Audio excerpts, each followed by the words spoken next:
Bismillahirrahmanirrahim. Assalamualaikum warahmatullahi wabarakatuh. Salam sejahtera buat kita semua. Perkenalkan, nama saya Dery Ardiansa, NIM 1705520053 dari program studi S1 Akuntansi Universitas Tikubang Unisbank Semarang. Oke teman-teman, pada video kali ini saya akan mempresentasikan mengenai materi peran auditor internal dalam pencegahan dan pendeteksian kecurangan. Adapun tujuan pembuatan video kali ini untuk memenuhi tugas ujian tengah semester mata kuliah audit investigatif dengan dosen pengampu Bapak Arif Himawan Dwi Nugroho. Oke, kita langsung aja ke materi selanjutnya, yaitu fenomena kecurangan. Sebelum saya menjelaskan fenomena kecurangan atau memaparkan fenomena kecurangan, saya akan sedikit menjelaskan secara umum fraud atau kecurangan itu apa sih, yang melakukan fraud atau kecurangan itu siapa.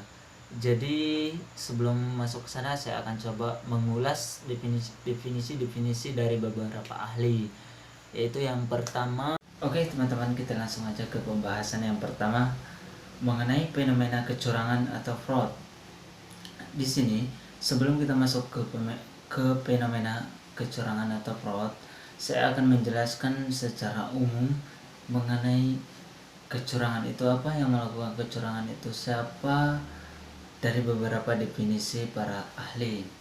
Oke, langsung aja di sini saya akan menjelaskan beberapa definisi dari kecurangan yang dari beberapa ahli. Yang pertama, menurut Tunggal 2009, fraud atau kecurangan adalah penipuan kriminal yang bermaksud untuk memberikan manfaat keuangan pada si penipu. Menurut Sawyers 2004, fraud adalah suatu tindakan pelanggaran hukum yang dicirikan dengan penipuan, menyembunyikan, atau melanggar kepercayaan. Sementara menurut Karyono 2013, fraud adalah penyimpangan dan perbuatan melanggar hukum atau ilegal yang dilakukan dengan sengaja untuk tujuan tertentu, misalnya menipu atau memberikan gambaran keliru atau mindset kepada pihak-pihak lain yang dilakukan oleh orang baik dari dalam maupun dari luar organisasi. Jadi dari definisi para ahli tersebut kita dapat simpulkan bahwa kecurangan adalah sikap atau perilaku seseorang yang melanggar hukum atau etika yang dapat merugikan orang banyak.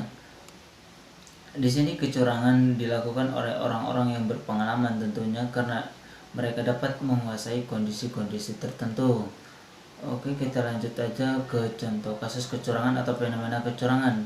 Kali ini saya akan mengambilkan fenomena kecurangan yang terjadi di Nusa Tenggara Barat. Karena di sini kecurangan yang terjadi ini pasca selesai bencana alam yang terjadi di Nusa Tenggara Barat, tepatnya di Lombok Utara. Jadi di sini terdakwa kasus korupsi free project dana rehabilitasi pasca gempa Lombok, Nusa Tenggara Barat, Muhir divonis 2 tahun penjara, denda 50 juta, subsidiar 2 bulan kurungan. Vonis tersebut disampaikan Ketua Majelis Hakim Insinyur Syahsul Arif dalam sidang putusan di Pengadilan Negeri Tindak Pidana Korupsi Mataram Jumat.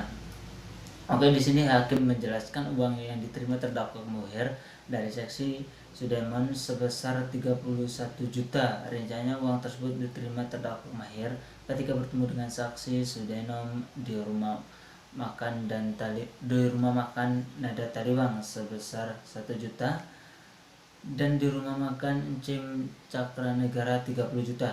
Jadi sebenarnya di sini terdakwa atau Muhir ini sebenarnya tidak hanya ada keringanan hukum dari pemerintah, karena terdakwa Muhir selama ini diketahui belum pernah tersangkut masalah hukum serta menjalani hukum pidana. Jadi sebelumnya tim JPU dari Kejari Mataram menuntut menuntut terdakwa Muhir menjatuhi pidana penjara selama 8 tahun dengan denda 250 juta subsidiar 6 bulan kurungan. Oke teman-teman, selanjutnya kita masuk ke teorinya. Oke, teori yang kita akan gunakan pada kali ini yaitu fraud diamond theory. Jadi, fraud diamond theory ini merupakan suatu bentuk penyempurnaan dari teori sebelumnya, yaitu teori triangle oleh Church 1953. Jadi, teori pada kali ini ditambahkan satu komponen yaitu capability. Seperti yang kita ketahui, fraud diamond merupakan sebuah pandangan baru yang dikemukakan oleh Wolfe dan Hermanson 2004. Dan sementara fraud menurut Church 1953 ini, fraud diamond merupakan suatu bentuk penyempurnaan dari teori triangle oleh Church 1953. Fraud diamond menambahkan satu elemen kuantitatif yang diyakini memiliki pengaruh signifikan terhadap fraud, yakni capability. Oke, jadi di sini kalau dari teori triangle itu berbentuk segitiga karena masih terdapat 3 komponen, jadi di sini berbentuk segi 4 karena sudah ditambahkan satu komponen yaitu capability. Oke, selanjutnya kita akan jelaskan satu persatu mengenai insentif itu apa, opportunity itu apa, rationalization itu apa, dan capability itu apa. Oke teman-teman, kita lanjut ke elemen-elemen dari fraud diamond theory yang antara lain kita akan jelaskan di sini. Yang pertama mengenai tekanan atau pressure. Tekanan atau pressure ini adalah keinginan karyawan untuk bertindak fraud karena adanya tekanan dari pihak internal maupun eksternal. Oke, tekanan di sini kita biasanya terjadi karena adanya tuntutan, biasanya tagihan utang, dan biasanya kehidupan glamor. Jadi adanya tuntutan-tuntutan seperti itu memberikan tekanan bagi pelaku kecurangan untuk melakukan tindak korupsi atau kecurangan-kecurangan lainnya. Kemudian yang kedua adalah kesempatan atau opportunity.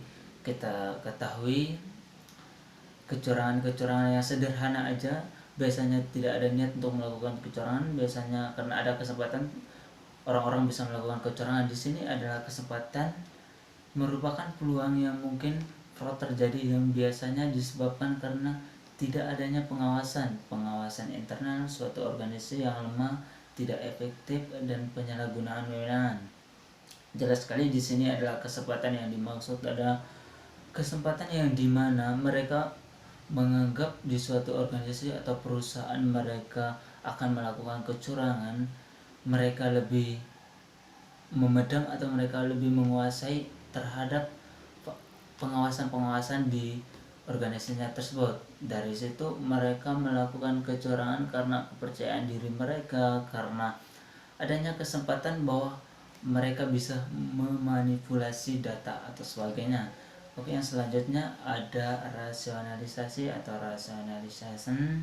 Di sini rasionalisasi merupakan pemikiran yang menjustifikasi tindakan sebagai suatu perilaku yang wajar yang secara moral dapat diterima dalam suatu masyarakat yang normal. Jadi di sini pelaku kecurangan mereka menganggap bahwa apa yang mereka melakukan adalah sesuai dengan tuntutan atau enggak melanggar moral sama sekali, karena mereka mungkin dari segi gaji, dari sakunya itu rendah atau sebagainya. Jadi mereka melakukan tindakan-tindakan kecurangan ini adalah wajar, tindakan yang emang wajar dilakukan oleh karyawan-karyawannya. Kemudian di sini ada kemampuan atau komponen yang ditambah dalam teori di sini atau capability.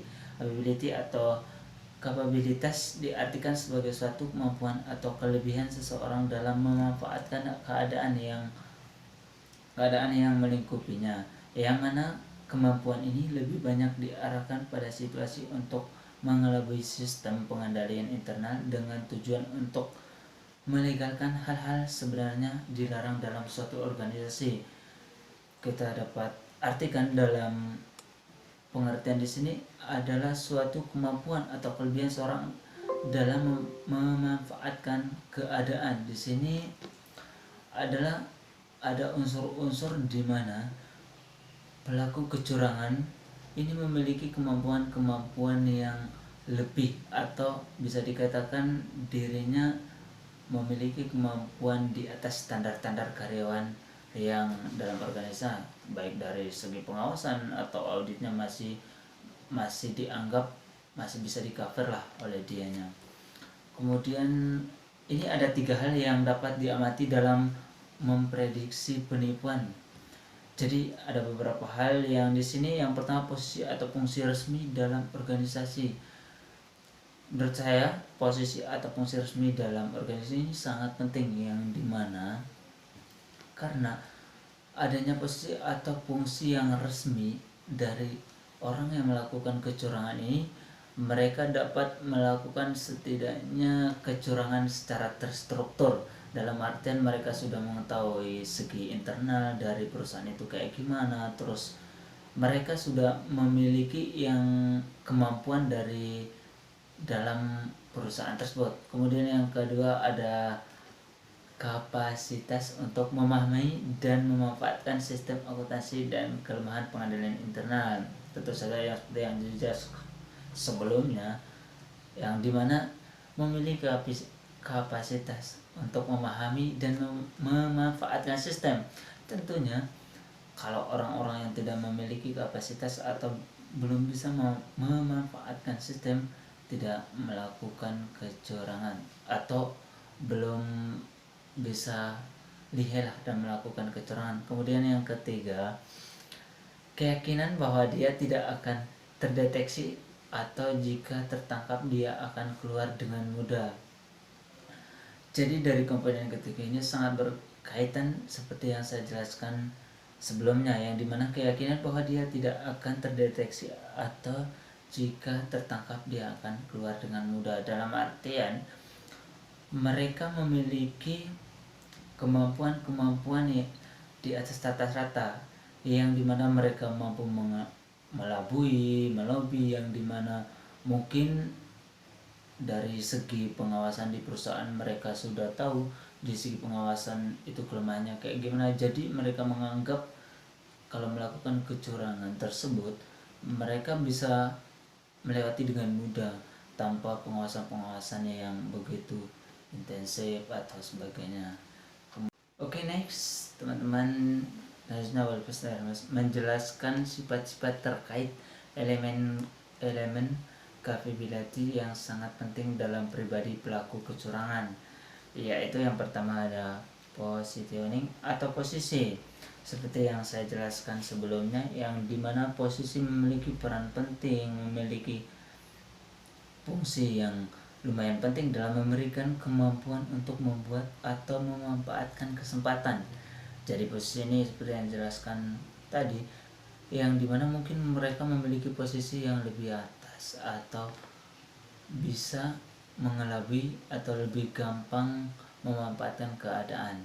Kemudian ada intelijensi di sini, di mana pelaku kecurangan memiliki pemahaman yang cukup atau memiliki kemampuan yang dapat mengeksploitasi kelemahan pengadilan internal, yang dimana di sini mereka sudah tentu paham kelemahan-kelemahan dari pengawasan internal di dalam perusahaan tersebut. Jadi mereka dapat memanfaatkan celah-celah tersebut. Kemudian ada konfidensi atau ego.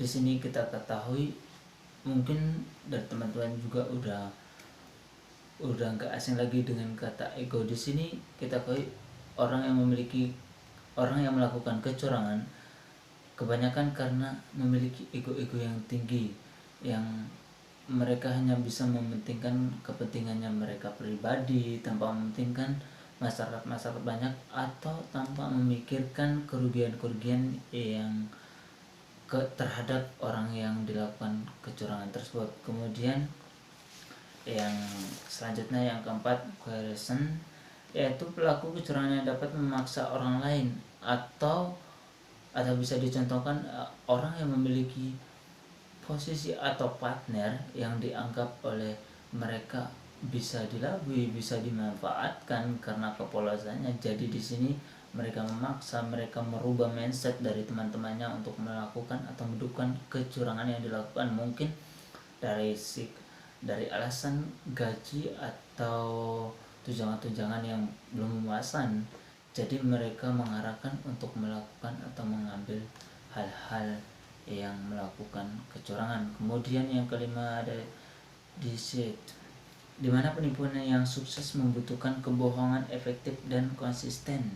Untuk menghindari deteksi, individu harus mampu berbohong meyakinkan dan harus melacak cerita secara keseluruhan. Seperti yang kita ketahui, orang yang melakukan kecurangan adalah orang-orang yang memiliki pemikiran-pemikiran atau alasan-alasan yang udah mungkin mereka udah memiliki pengalaman berbohong yang luar biasa.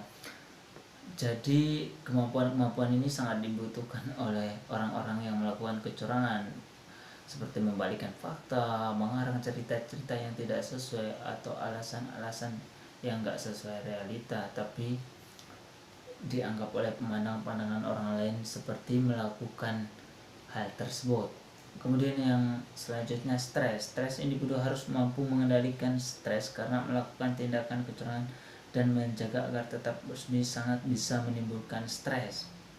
Seperti kita ketahui, orang mungkin karena ada tekanan, tagihan, atau ada gaya hidup glamor, karena adanya tekanan, ketakutan untuk terdeteksi kecurangannya, mereka bisa pendam dan itu bisa mengakibatkan stres. Atau mungkin sebaliknya, karena perilaku mereka yang sudah membuat mereka stres, jadi mereka bisa melakukan hal-hal yang itu bisa merugikan dirinya sendiri atau orang lain. Kemudian next teman-teman, di sini ada komponen pengendalian internal. Seperti saya gambarkan di PPT ini, sebentuk rumah yang dimana di sini saya gambarkan atap sebagai monitoring, yang seperti kita ketahui monitoring adalah sebagai gambaran bagaimana kita melindungi atau yang mencakup sebagai atap rumah, sepertinya ada hujan atau sebagainya, kita bisa memonitoring sesuatu di setiap kegiatan tersebut. Yang pertama ada control environment, terus information and communication, control activities, risk assessment, dan monitoring.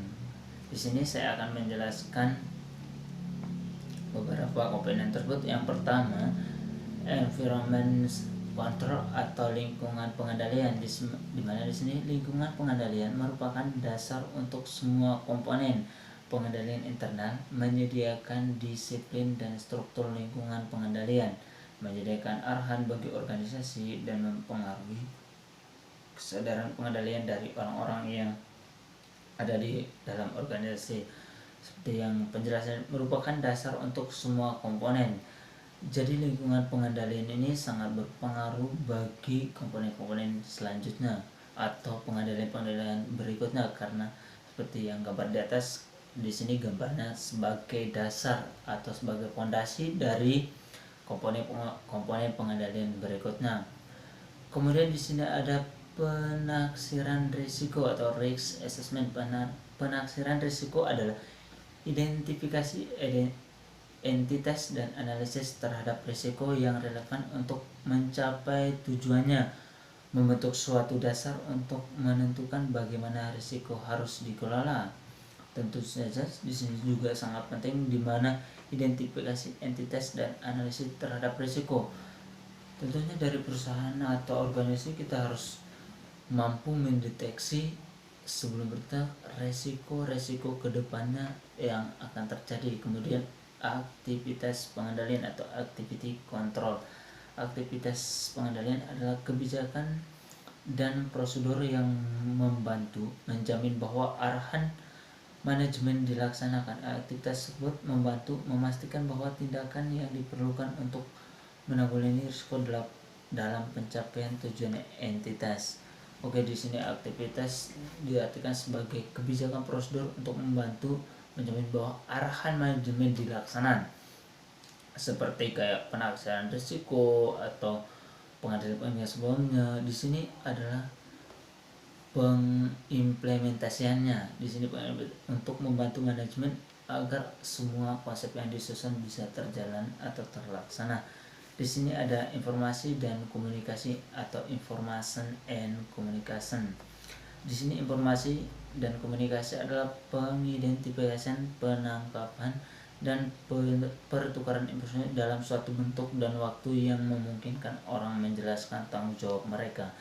Sistem informasi yang relevan dalam pengelolaan keuangan yang meliputi sistem akuntansi yang berbasis metode untuk mengidentifikasi, menggabungkan, menganalisis, mengklasifikasi, mencatat, dan melaporkan transaksi serta menjaga akuntabilitas aset dan kebijakan.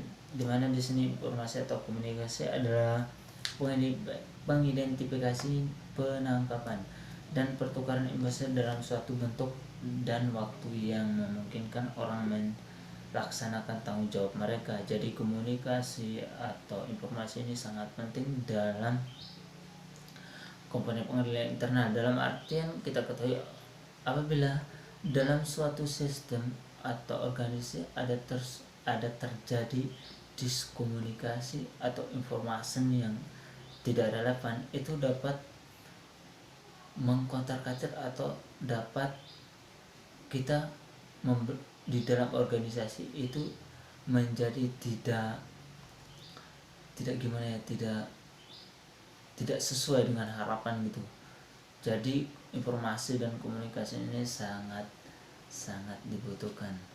Kemudian yang terakhir ada pemantauan atau monitoring. Pemantauan adalah proses yang menentukan kualitas kinerja pengendalian internal sepanjang waktu. Pemantauan mencakup penentuan desain dan operasi pengendalian tepat waktu dan pengambilan tindakan koreksi.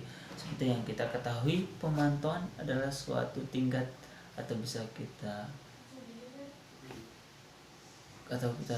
bilang sebagai pengawasan dalam bentuk, kalau biasanya ya sebagai monitoring atau sebagai pengarah atau sebagai yang memberikan atau yang bisa menilai kualitas atau kinerja dari komponen-komponen dalam pengendalian internal yang kita lakukan. Oke, selanjutnya di sini kita langsung ke peran-peran internal auditor dalam mencegah dan mendeteksi kecurangan. Sebelumnya kita harus ketahui audit internal itu apa. Sebelum kita beralih ke peran-perannya, kita harus juga memahami audit internal itu apa.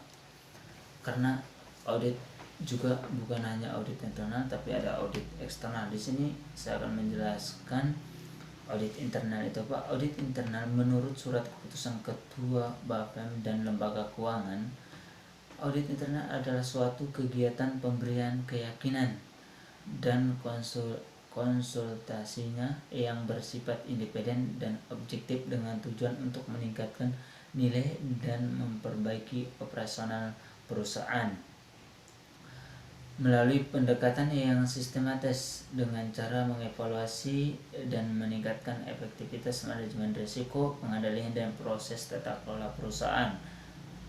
Sementara menurut Mulyadi, internal audit adalah auditor yang bekerja pada suatu perusahaan untuk mengevaluasi apakah prosedur serta kebijakan yang disebut oleh pihak manajemen atau entitas perusahaan sudah benar-benar diterapkan dan mengukur apakah aktivitas kegiatan operasi perusahaan sudah benar-benar efektif dan efisien. Kita bisa garis bawahi di sini yang dimana di sini konsolidasinya yang bersifat independen dan objektif. Berarti di sini audit independen ini audit internal ini harus bersifat independen, dalam artian tidak membela seseorang, tapi benar-benar mereka harus mendiskusikan sesuai dengan realita, mengeluarkan opini sesuai dengan realita yang mereka miliki. Dan di sini ada bentuk evaluasi. Di sini evaluasi, kenapa disebut evaluasi? Karena di sini adalah tingkat akhir dari evaluasi. Di sini dari mana tingkat akhir yang dimana nantinya hasil audit tersebut dapat menjadi bahan atau pengalaman dari kelemahan tersebut. Jadi nantinya mungkin laba yang pada tahun ini mengalami penurunan. Jadi dari hasil audit internal ini kita dapat meningkatkan apa yang pada perusahaan tersebut masih kurang. Oke, selanjutnya kita langsung kepada inti permasalahan, yang dimana di sini ada peran internal auditor. Yang pertama, mendukung pimpinan untuk membangun proses dan program anti fraud yang dapat dipantau dan dimonitoring secara teratur. Kemudian, memfasilitasi penilaian risiko fraud pada instansi, unit pelaksanaan, dan tingkat operasional. Kemudian yang ketiga, menghubungkan dan mendokumentasikan aktivitas pengendalian anti fraud untuk mengidentifikasikan risiko fraud, mengevaluasi dan menguji desain dan efektif operasi pengendalian dan anti fraud. Kemudian yang selanjutnya, melakukan fraud auditing atau audit investigasi. Dan yang terakhir, melaporkan kepada pimpinan instansi mengenai efektivitas instansi dan dalam mencegah, mendeteksi, menginvestasi, dan memperbaiki dampak fraud yang terjadi. Jadi di sini kita dapat simpulkan bahwa peran internal auditor dalam pencegahan atau pendeteksian kecurangan atau fraud ini membantu manajemen atau perusahaan untuk melakukan program-program atau mendesain atau memonitoring dari kegiatan atau konsep yang nantinya akan melakukan kecurangan. Jadi peran auditor di sini mungkin memberikan pandangan, memberikan tanda-tanda, atau memberikan evaluasi, atau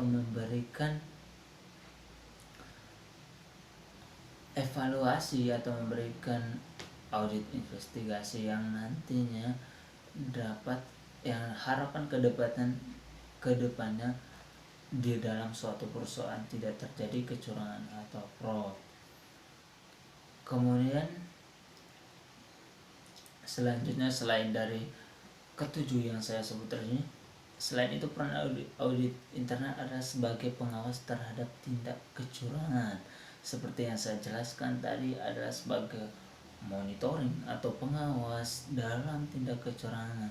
Kemudian bertanggung jawab untuk membantu manajemen mencegah fraud dengan melakukan pengujian dan evaluasi keandalan dan efektivitas dari pengendalian potensi risiko terjadinya kecurangan dalam berbagai segmen.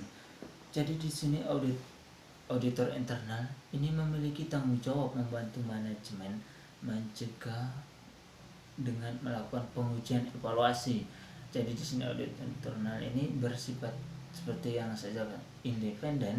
Jadi di sini mereka melakukan evaluasi atau memberikan suatu konsep atau membentuk suatu hal yang baru atau komponen baru untuk melakukan atau meminimalisir kecurangan dalam perusahaan tersebut. Kemudian di sini yang selanjutnya ada kompetensi internal auditor. Di sini Spengler dalam Plan 2007 mengumumkan bahwa kompetensi menunjukkan karakteristik yang mendasari perilaku yang menggambarkan motif, karakteristik pribadi, ciri khas, konsep diri, nilai pengetahuan, dan keahlian di bawah seorang berkinerja unggul atau superior performance di tempat kerja. Di sini ada 5 karakteristik yang membentuk kompetensi, yakni motif dari orang-orang tersebut kayak gimana, motif untuk menjadi, apakah motifnya cuma sebatas auditor ya, atau pekerja hanya karyawan, atau bahkan menjadi seorang yang profesional ke depannya. Kemudian karakteristik pribadi di sini juga sangat menentukan bagaimana kompetensi internal auditor ini. karena karakteristik pribadi ini sangat berpengaruh pada diri kita sendiri, terutama dalam pendirian, di mana di sini seorang auditor harus memiliki pendirian, independensi, tidak menerima berbagai suapan atau sebagainya. Di sini profesional atau potensi internal auditor sangat berpengaruh juga terhadap karakteristik pribadi. Kemudian pengetahuan, tentu saja untuk menjadi orang yang profesional, untuk menjadi orang-orang yang terlibat lebih jago dalam hal yang kita ingin pelajari, harus memiliki pengetahuan yang memadai sehingga kita tidak mengandai-andai, jadi memiliki pengetahuan yang memang memadai. Kemudian keterampilan, pengetahuan dan keterampilan mungkin tidak lebih jauh, karena antara pengetahuan dan keterampilan sangat-sangat terkait, yang dimana memiliki keterampilan yang lebih hebat dapat memberikan profesi dari auditor tersebut menjadi lebih baik atau lebih hebat.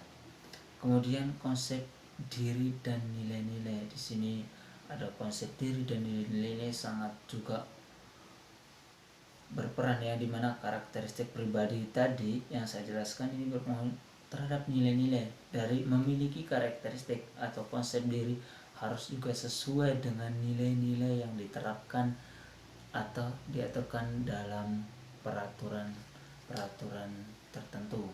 Jadi karakteristik atau konsep diri bukan sekadar memiliki pendirian, tapi pendirian yang salah, tapi harus sesuai dengan nilai-nilai yang ditentukan.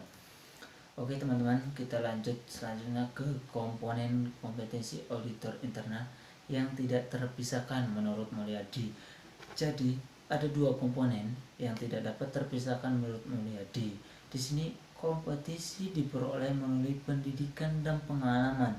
Setiap anggota harus melakukan upaya untuk mencapai tingkat kompetensi yang akan meyakinkan bahwa kualitas jasa yang diberikan memenuhi tingkat profesionalisme tinggi seperti disyaratkan oleh prinsip etika. Jadi di sini ada pendidikan dan pengalaman. Tentu saja pendidikan sangat berpengaruh, di mana kita dapat mengetahui hal-hal dasar atau sampai ke detailnya melalui pendidikan, yang dimana kalau kita dapat ketahui dalam pendidikan formal, pendidikan informal, yang di sini kita dapat katakan pendidikan di sini adalah pendidikan formal, yang dimana seperti ke tingkat dari sekolah dasar, sekolah menengah pertama, menengah sampai perguruan tinggi yang memiliki pendidikan, atau seperti auditor memiliki pendidikan yang khusus. Di sini juga pengalaman juga enggak kalah penting untuk menjadikan seseorang auditor menjadi profesionalisme yang tinggi, yang dimana mungkin dari pendidikan yang ketahui, karena kita ketahui semakin banyak pengalaman atau semakin banyak jasa-jasa yang ditawarkan kepada orang, atau sudah melakukan berbagai banyak atau menemukan berbagai banyak masalah dan diselesaikan secara baik, nantinya berpengaruh terhadap profesionalisme yang tinggi, yang dimana di sini apabila mereka sudah berpengalaman tinggi, jika menemukan suatu masalah atau mendeteksi suatu masalah dengan mudah, karena mereka menganggap masalah atau penyelesaian masalah itu sudah tidak baru lagi, tapi mereka sudah pernah mengalami atau sudah ada pengalaman sebelumnya. Oke, next teman-teman, selanjutnya di sini ada untuk meningkatkan kompetensi profesional. Menurut Jafar dan Sumiati dapat dibagi menjadi dua. Kalau tadi saya jelaskan ada komponen kompetensi auditor yang tidak dipisahkan atau yang harus di sini ada untuk meningkatkan atau hal yang bisa dilakukan oleh auditor. Yang pertama, pencapaian kompetensi profesional. Pencapaian kompetensi profesional pada awal memerlukan standar pendidikan umum yang tinggi, diikuti oleh pendidikan khusus, pelatihan, dan ujian profesional dalam subjek-subjek yang relevan, dan pengalaman kerja. Hal ini harus menjadi pola pengetahuan yang normal untuk anggota. Jadi sama seperti yang saya jelaskan tadi, di mana kompetensi profesional ini harus pada awalnya memerlukan standar pendidikan yang umum, kemudian diikuti oleh pendidikan khusus sampai terperinci. Jadi di sini kemudian dibarengi dengan pengalaman-pengalaman kerjanya, sehingga mereka dapat dikatakan profesional karena benar-benar mereka benar-benar sesuai dengan kemampuannya. Kemudian ada pemeliharaan kompetensi dan profesional. Di sini ada beberapa poin untuk pemeliharaan kompetensi dan profesional. Yang pertama adalah kompetensi harus dipelihara dan dijaga melalui komitmen untuk belajar dan melakukan peningkatan profesional secara berkesinambungan selama kehidupan profesional anggota. Tentu saja untuk mempertahankan suatu gelar atau mempertahankan suatu pengetahuan, kita harus selalu belajar dan belajar atau meningkatkan hal-hal yang sebenarnya masih kurang sebelumnya. Kemudian ada pemeliharaan kompetensi profesional memerlukan kesadaran untuk terus mengikuti perkembangan profesi akuntansi, termasuk diantaranya pernyataan-pernyataan akuntansi, auditing, peraturan lain baik nasional maupun internasional yang relevan. Oke, seperti yang dijelaskan, sebenarnya yang poin pertama dan poin kedua tidak terlalu jauh, yang dimana di sini pemelihara personal kesadaran untuk mengikuti perkembangan, yang dimana mungkin perkembangan modern dan sebagainya. Kalau kecurangan dulu dilakukan secara manual, sekarang mungkin udah ada teknik-teknik yang lebih modern dilakukan. Jadi internal auditor untuk mempertahankan profesionalnya yang tinggi atau kemampuan yang lebih tinggi, mereka harus juga membarengi dengan kemajuan atau perkembangan zaman. Kemudian anggota harus menerapkan suatu program yang dirancang untuk memastikan terdapatnya kendali mutu atas pelaksanaan jasa profesional yang konsisten dengan standar nasional dan internasional. Oke, nah di sini saya akan menjelaskan keterampilan dan kompetensi yang harus dimiliki internal auditor. Di sini ada harus memiliki keterampilan komunikasi, kemudian keterampilan memecahkan masalah, kemampuan untuk mempromosikan nilai audit internal, mengikuti perkembangan perubahan peraturan dan standar industri, kemudian pengetahuan dalam audit, pengetahuan dalam manajemen risiko perusahaan. Di sini kenapa seorang auditor harus memiliki keterampilan komunikasi, yang dimana auditor juga memerlukan komunikasi dengan konsumen atau orang-orang yang dicurigai atau manajer yang dimana mereka harus berkomunikasi sesuai dengan apa yang dipahami oleh konsumen atau pemakai jasanya. Jadi komunikasi ini juga sangat penting dalam artian apabila mereka sedang melakukan pendeteksian, jadi mereka harus pintar-pintar melakukan komunikasi atau pengolahan kata yang benar. Kemudian ada keterampilan memecahkan masalah, tentu saja dimana di sini seorang auditor atau seorang pengawas atau seorang pengevaluasi nantinya ke depan harus mereka memiliki keterampilan memecahkan masalah, yang mana mereka adalah orang-orang yang nantinya sebagai pendeteksi masalah. Kemudian yang selanjutnya kemampuan untuk mempromosikan nilai audit internal, tentu saja mungkin dalam bidang jasa agar jasa mereka dapat dipakai oleh orang-orang luar atau orang-orang yang membutuhkan audit. Tentunya mereka harus memiliki kemampuan atau mempromosikan nilai audit internal, seperti pada poin pertama komunikasi atau mempromosikan hampir sama. Kemudian mengikuti perkembangan perubahan peraturan dan standar industri seperti yang saya jelaskan pada awal. seorang auditor juga harus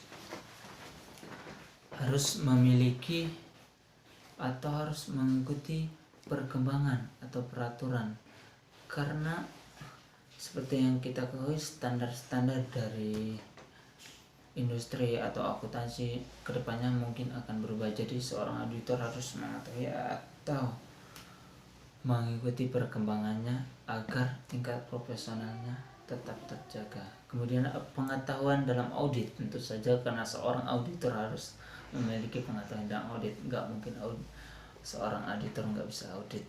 Kemudian pengetahuan dalam manajemen risiko perusahaan, di sini juga sangat penting, yang dimana seorang auditor harus memiliki atau sebagai pembantu manajemen yang nantinya sebagai pengawasan risiko-risiko kedepannya untuk bertindak seperti apa.